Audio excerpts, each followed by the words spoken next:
I told my fiancé I was just a sales manager at Phoenix Premium Motors. I never mentioned that I actually owned all 7 dealerships across Arizona. 2 weeks before our wedding, she asked me to invest my entire retirement savings into her son's tech startup. That's when I knew I'd made the right decision to keep my secret. Let me back up. My name is Thomas Mitchell, and I'm 67 years old. 3 years ago, I lost my wife Carol to cancer after 42 years of marriage. She was my high school sweetheart, my business partner, my everything. When she passed, I didn't think I'd ever want to share my life with anyone again. But loneliness has a way of changing your mind. I built my first car dealership from nothing back in 1985. Carol handled the books while I worked the sales floor.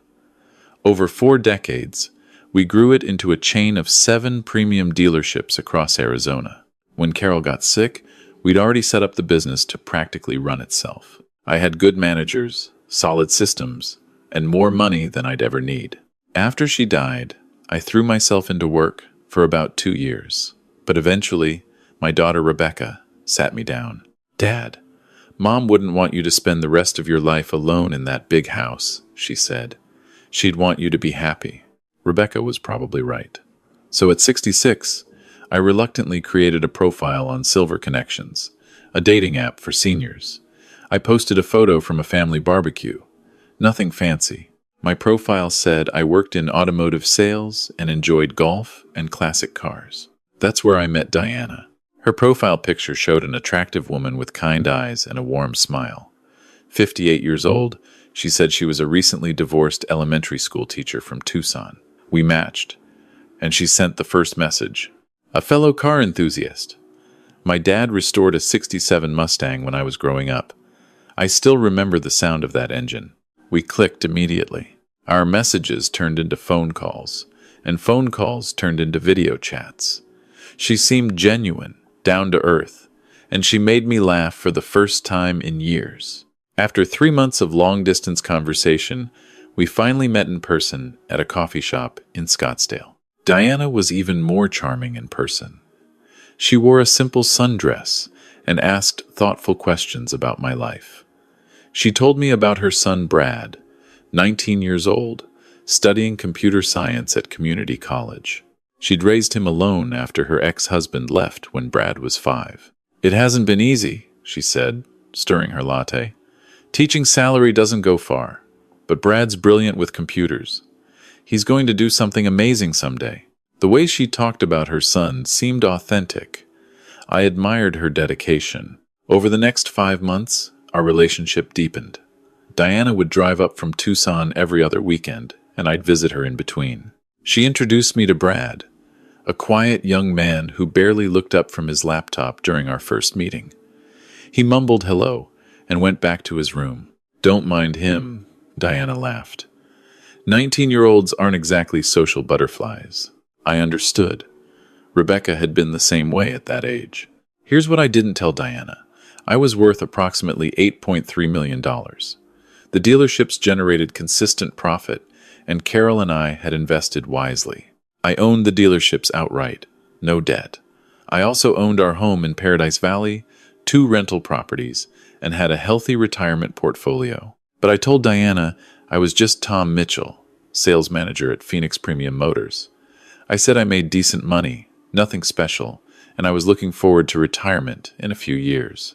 Why the deception? Because I'd seen it happen to 3 of my wealthy friends after they lost their wives. They'd each remarried within a year, and in each case, the new wife turned out to be more interested in bank accounts than companionship. One friend lost nearly $2 million in a divorce settlement after just 18 months of marriage. Another discovered his new wife had been systematically stealing from him to support her adult children's drug habits. I learned from their mistakes. If someone was going to love me, I wanted them to love Tom the sales manager, not Thomas the millionaire dealership owner. Rebecca supported my decision completely. "Dad, I think you're being smart," she said during one of our weekly dinners. "If this Diana is the real deal, she won't care about money. But if she's not, then I'll find out before it's too late," I finished. 6 months into our relationship, I asked Diana to marry me. We were having dinner at a nice restaurant in Scottsdale. nothing too fancy. When I pulled out the ring, a simple band I'd bought with my sales manager salary, her eyes welled up with tears. "Yes," she whispered. "Yes, Tom, I'll marry you." We set the wedding date for 3 months later. A small ceremony at a garden venue in Phoenix. Diana started planning immediately, keeping everything modest and within what she thought was my budget. "I don't need anything extravagant," she insisted. "I just want to start our life together." That's when the first red flag appeared. About a week after the engagement, Diana and I were having dinner at my house when Brad showed up unexpectedly. He'd never visited before. Diana seemed surprised but pleased. "Brad, what are you doing here?" "Just wanted to congratulate Tom in person," Brad said, shaking my hand with a grip that felt rehearsed. "Welcome to the family, man." During dinner, Brad dominated the conversation, talking about his revolutionary app idea that was going to change social media forever. Diana beamed with pride. "Tom, Brad's been working on this for months," she said. "Tell him about it, honey." Brad launched into a pitch that sounded like he'd memorized it from a YouTube video about startups. Blockchain this, AI-powered that, disruptive innovation, paradigm shift. All the buzzwords, zero substance. "Sounds interesting," I said diplomatically. "What stage are you at?" "Well, that's the thing," Brad leaned forward. "I need capital to build the development team. Mom's helped as much as she can, but teacher's salary, you know?" I felt Diana's hand on my arm. "Brad's so talented, Tom. He just needs someone to believe in him." "How much capital are we talking about?" I asked. $250,000 to start," Brad said without hesitation. "That would fund development for the first year, plus marketing." I nearly choked on my wine. That was a massive sum for a 19-year-old with no business experience, no prototype, and nothing but buzzwords. "That's a significant investment," I said carefully. "I'd need to see a business plan, market research, financial projections." Brad's smile faltered slightly. Sure, I can put something together." After Brad left, Diana squeezed my hand. "I know it's a lot to ask.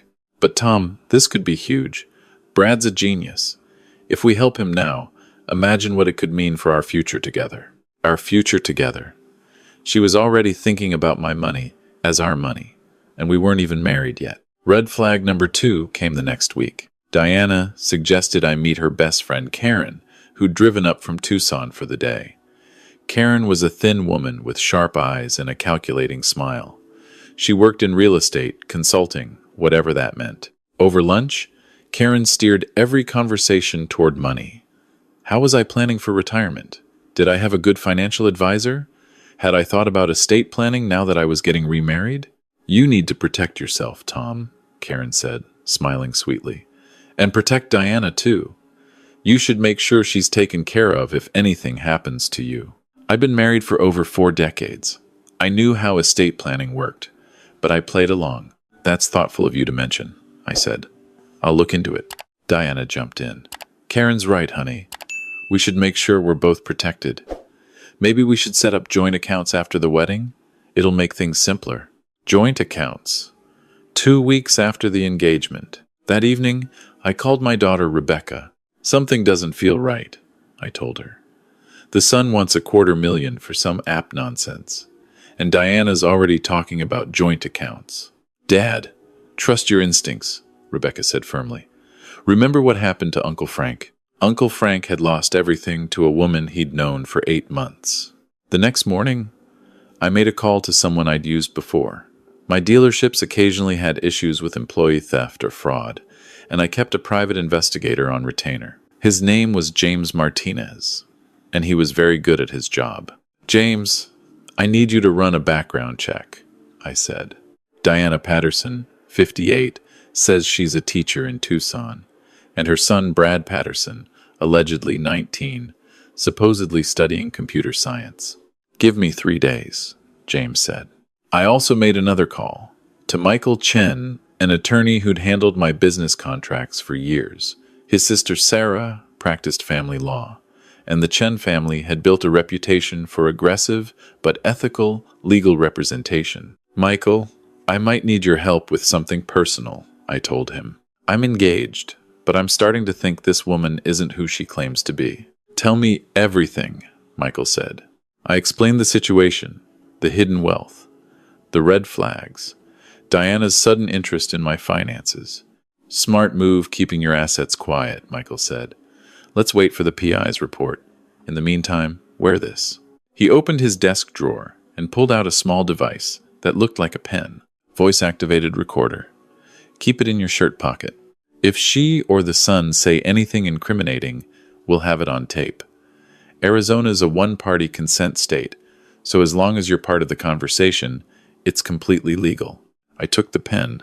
You think it'll come to that, Tom, in my experience? People who want your money eventually tell you exactly what they're planning. You just have to listen. 3 days later, James Martinez called me. Tom, you're going to want to sit down for this. I was in my home office. I sat. Diana Patterson is not a teacher, James began. Her real name is Diana Vega. She was a teacher, but she lost her license 8 years ago after she was convicted of financial fraud. She ran a scam convincing elderly parents of her students to invest in a fake scholarship fund. She served 3 years in prison. My stomach dropped. Brad Patterson isn't her son. His real name is Marcus Vega, and he's her nephew. He's 28 years old, not 19. He's also a convicted felon. Identity theft and wire fraud. He got out 18 months ago. I felt sick. Karen isn't her best friend. Her name is Karen Delgado, and she met Diana in prison. They were cellmates. She's never worked in real estate. She's a known accomplice in several elder fraud schemes. Jesus Christ, I muttered. Tom, there's more. I found digital breadcrumbs. Marcus has been researching your dealerships online. He knows you're not just a sales manager. They've been planning this from the start. How much do they know? Hard to say. But they know enough to target you specifically. You're worth the effort. I sat in silence, processing everything. What's your next move? James asked. I'm going to give them exactly what they're looking for, I said slowly. But first, I need to set the stage. Over the next week, I played the perfect devoted fiancé. I told Diana I'd been thinking about Brad's business proposal and wanted to discuss it seriously. Her eyes lit up. Really, Tom? That means so much to me. Let's have dinner at my house this Saturday, I said. Bring Brad and Karen. We can talk about the details. This is wonderful, Diana said, kissing my cheek. You're going to change our lives. She had no idea how right she was. That week, I also met with Michael Chen and laid out my plan. I'm going to wear the recorder for the dinner, I told him. I want them to show their true colors. Then I want you there to witness whatever happens. I'll be in my car nearby, Michael said. You call me when you need me. I also installed security cameras in my living room and dining room. Small, hidden cameras that I controlled from my phone. Everything would be recorded. Saturday arrived. Diana, Brad, and Karen showed up at my house at 6 p.m. sharp. Diana brought wine. Karen brought a manila folder full of investment opportunities. Brad brought his laptop. We sat in my dining room. I'd prepared a nice meal, and we made small talk over dinner. Then I steered the conversation where I wanted it to go. Brad, tell me more about this app, I said. I want to understand what my money would be building. Brad's eyes gleamed. He opened his laptop and showed me a slideshow that looked like it had been thrown together in an hour. Vague diagrams, stock photos, buzzword-heavy descriptions. This is the future of social connection, Brad said confidently. We're talking about 100 million users in the first year. And you need 250,000 to start? Actually, Brad said, glancing at Diana and Karen, we've been refining the budget. To really do this right, to capture market share before competitors move in, we'd need closer to 400,000. 400,000. They'd increase their ask by 60%. That's a lot of money, I said carefully. Tom, honey, Diana put her hand on mine. I know it seems like a lot, but this is our future. Yours and mine. When Brad's app takes off, we'll all benefit. Think of it as investing in our family. Our family. We weren't even married yet. Karen pulled out her folder. I've put together some projections, Tom. Conservative estimates show a 5-year return of over $3 million. The numbers in her spreadsheet were completely fabricated. No real business could promise those returns. Here's my concern, I said slowly. That's most of my retirement savings. If I put that into Brad's business, I won't have much left for emergencies. That's why you should liquidate some of your other assets, Karen said smoothly. You mentioned you own this house outright. You could take out a home equity line of credit. That way, you keep your retirement savings and still invest in Brad's future. They wanted me to mortgage my house. Or, Diana added, her voice sweet as honey, we could combine our finances after the wedding, pool our resources. What's mine is yours, and what's yours is mine. That's what marriage is about, isn't it? I felt the recording pen in my pocket. It was getting everything. Let me think about it, I said. Brad's expression darkened. Think about it? Come on, man. This opportunity won't wait. There are other investors interested. I'm giving you first chance because you're going to be my stepdad. Brad, Diana said sharply, then softened. What Brad means is, we're excited to include you in this, Tom, but we do need to move quickly. How quickly? I asked. We need the funds by next week, Karen said. We have developers ready to start, but they need payment up front. Next week. The wedding was in 2 weeks. They wanted the money before we were legally married, probably so I couldn't claim any kind of marital fraud. I'll need to see more documentation, I said. Business licenses, developer contracts, proof that this is legitimate. Brad slammed his laptop shut. Proof? What, you don't trust us? Brad, Diana hissed. No, Mom, screw this. Brad stood up. We've been patient. We've been nice. But this old man wants to play games. There are plenty of other old guys with money who'd jump at this opportunity. Diana's mask slipped for just a second. I saw anger flash across her face before she composed herself. Tom, please don't listen to Brad. He's just passionate about his work, Diana said. But her voice had an edge now. But he's right that we need a decision. Are you with us or not? This was it, the moment of truth. I need to be honest with you all, I said carefully. I've been thinking a lot about this relationship, Diana, and I've realized something. Diana leaned forward, her expression calculating. I've realized that I don't actually know very much about you. So I hired a private investigator. The room went completely silent. Diana's face went pale. You what? I hired a PI. His name is James Martinez. Would you like to know what he found? Karen stood up. We should go. Sit down, Karen. Or should I call you by your prison number? Karen froze. Let me tell you what I learned, I continued, pulling out my phone. Diana Vega, convicted of fraud. Brad, or should I say Marcus Vega, convicted of identity theft. Karen Delgado, currently on parole for elder fraud. You're all scammers, and you targeted me specifically. This is bullshit, Marcus spat. You can't prove anything. Actually, I can. I pressed play on my phone. Their voices filled the room, recorded from tonight's dinner. We need the funds by next week. Liquidate your assets.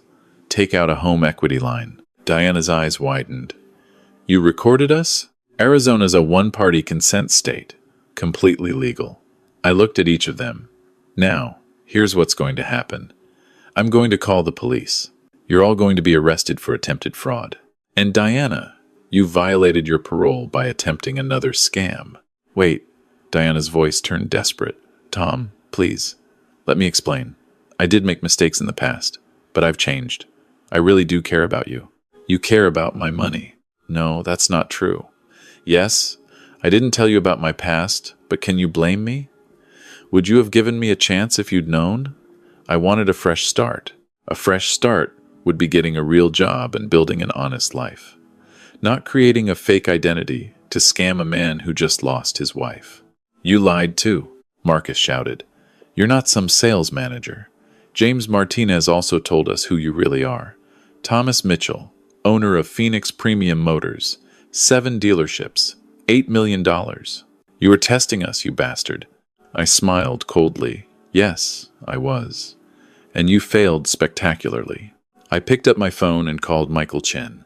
Michael, please come in now. 30 seconds later, my front door opened. Michael Chen walked in, briefcase in hand, followed by my daughter Rebecca and 2 police officers. Marcus bolted for the back door, but one officer was already there. Marcus Vega, You're under arrest for attempted fraud, identity theft, and violation of parole, the officer said, pulling out handcuffs. Diana started crying. Not real tears, I noticed. Calculated tears. Tom, please. I love you. Don't do this. Ma'am, you have the right to remain silent, the second officer said, handcuffing her. Karen tried a different approach.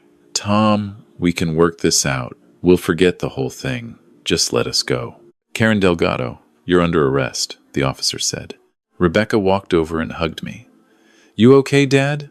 I'm okay, honey. Michael Chen opened his briefcase.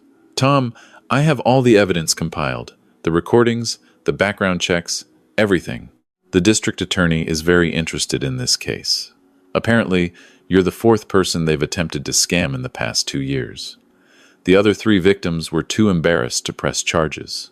Not me, I said firmly.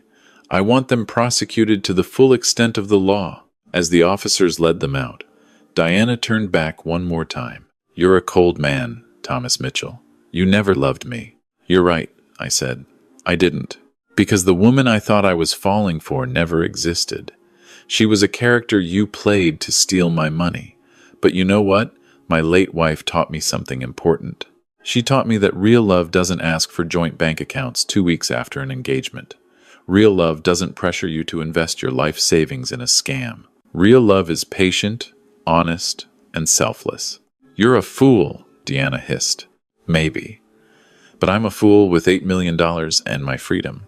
You're a con artist headed back to prison. After they were gone, Michael sat down with me and Rebecca. Tom, I need you to know something, Michael said. The DA is going to pursue this aggressively. They're looking at charges of elder fraud, identity theft, wire fraud, and conspiracy. Diana and Marcus both violated parole, which means they'll likely get maximum sentences. Karen's looking at serious time too. Good, I said.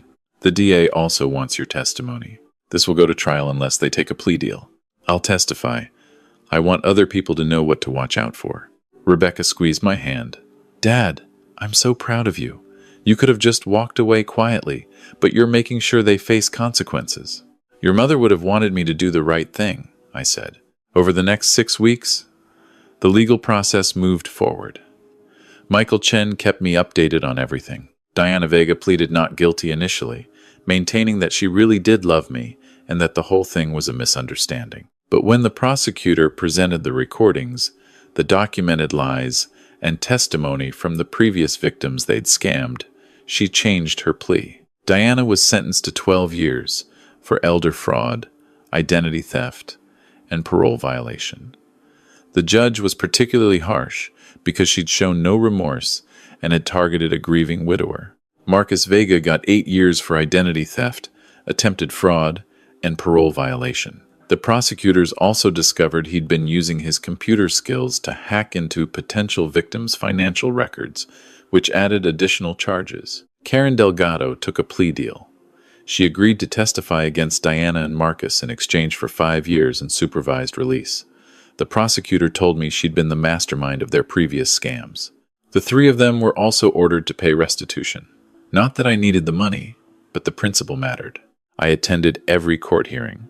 I wanted them to see me, to know that their victim wasn't some ashamed old man who'd quietly disappear. I was someone who fought back. At the sentencing hearing, the judge allowed me to make a victim impact statement. Your Honor, I said, standing in the courtroom. These 3 individuals didn't just attempt to steal my money. They attempted to steal my ability to trust again. After my wife died, I spent 2 years in grief. When I finally decided to open my heart again, they saw that vulnerability as an opportunity to exploit. But I want other seniors to know something. If you're dating again after loss, it's okay to be cautious. It's okay to take your time. It's okay to verify what people tell you. Trust your instincts.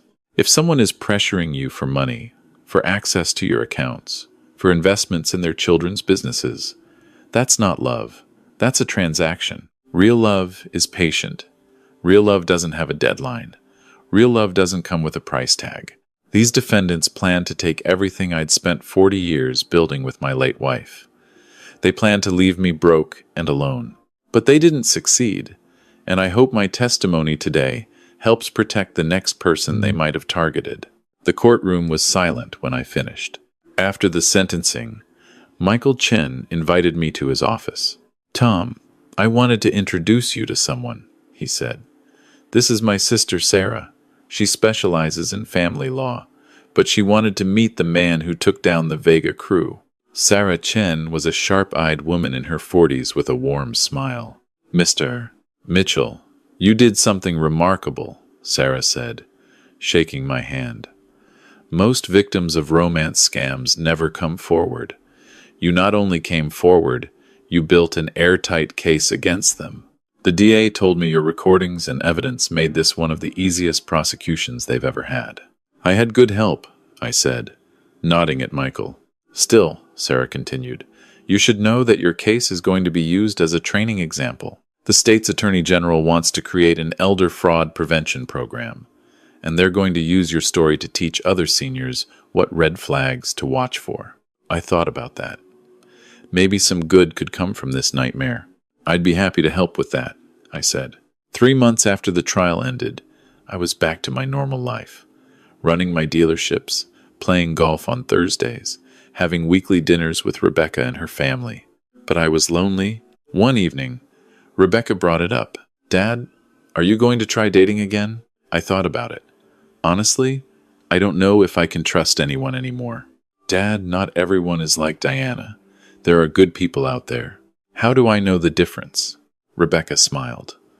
"You'll know because you'll take your time. You won't hide who you are out of fear. And if someone really loves you, they'll love you whether you own 7 dealerships or work at one." She was right, of course. 4 months later, I was at a charity event for the Children's Hospital. Rebecca had dragged me there, insisting I needed to get out more. I was standing by the refreshment table when a woman approached me. "Excuse me, are you Thomas Mitchell?" She was probably in her early 60s, with silver hair and kind eyes. She wore a simple dress and a warm smile. "Yes, I am," I said cautiously. "I'm Ellen Reeves. I'm a nurse at Phoenix Children's. I wanted to thank you for your donation to our oncology wing." "Oh, you're welcome." My late wife, Carol, was very passionate about children's health care. "I know. I actually met Carol once, about 5 years ago. She came to visit the kids during the holidays, brought presents and books. She was a wonderful woman. We talked for an hour. Ellen told me about her work at the hospital, her 2 grown sons who lived out of state, her love of hiking and photography. She asked about my life, my work, my interests.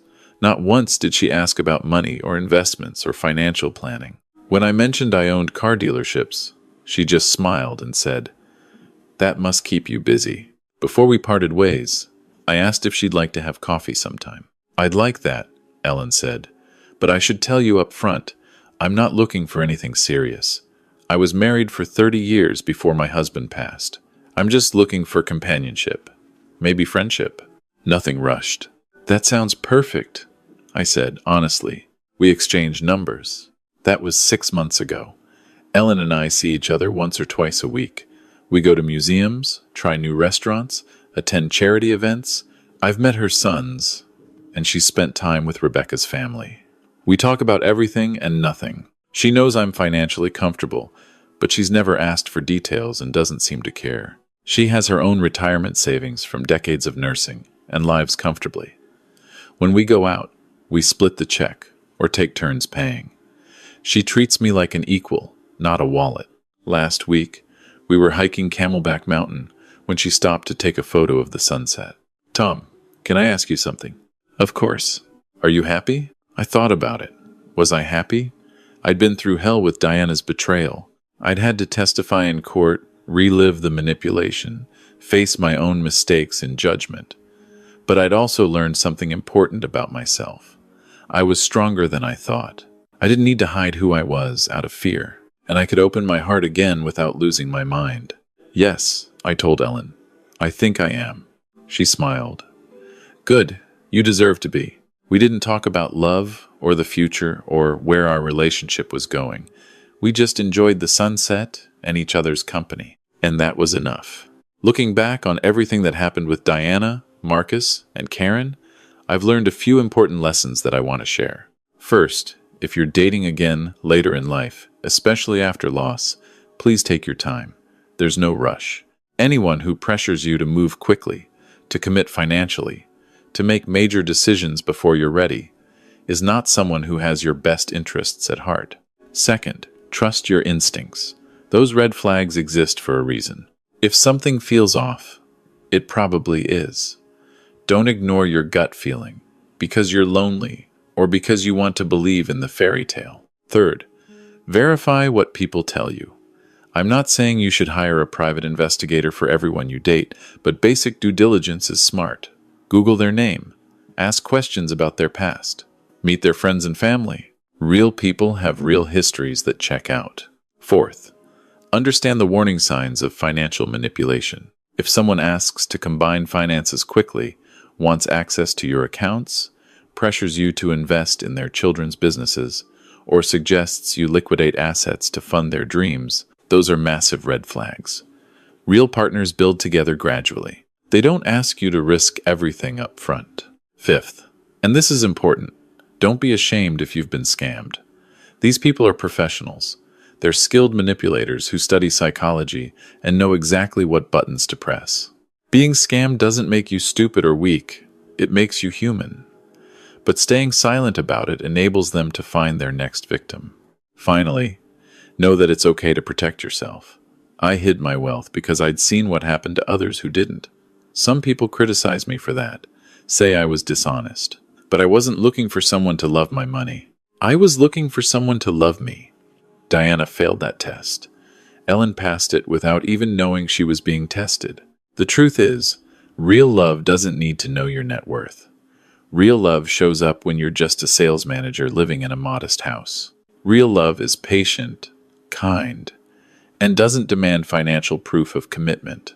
My wife Carol and I built our business together from nothing. She loved me when I was a 23-year-old kid with a dream and a small loan. She didn't love me more when we became millionaires. She just loved me. That's the kind of love worth having. And that's the kind of love worth waiting for. Diana Vega is serving 12 years in state prison. Marcus is serving 8. Karen is serving 5. They'll all have plenty of time to think about their choices. As for me, I'm back on the golf course on Thursdays. I'm having dinner with Rebecca and her family every Sunday. I'm running my dealerships and mentoring young salespeople. And I'm seeing Ellen, taking things slow, building something real based on honesty and mutual respect. I miss Carol every day. That will never change. But I've learned that the heart has room for both grief and hope, for both memory and new beginnings. You don't replace the people you've lost. You honor them by continuing to live fully, to love carefully, and to protect the life you've built. If you're out there and you've experienced something similar, or if you're dating again and feeling uncertain, please remember this. You deserve someone who values you for who you are, not what you have. You deserve patience and honesty. You deserve real love, not a transaction. And if something feels wrong, don't ignore it. Trust yourself. Protect yourself. And don't be afraid to fight back when someone tries to take advantage of your vulnerability. I'm Thomas Mitchell. I'm 67 years old. I own 7 car dealerships across Arizona. I'm a widower, a father, a grandfather, and a survivor of romance fraud. And I'm still here, still standing, still hopeful. That's my story.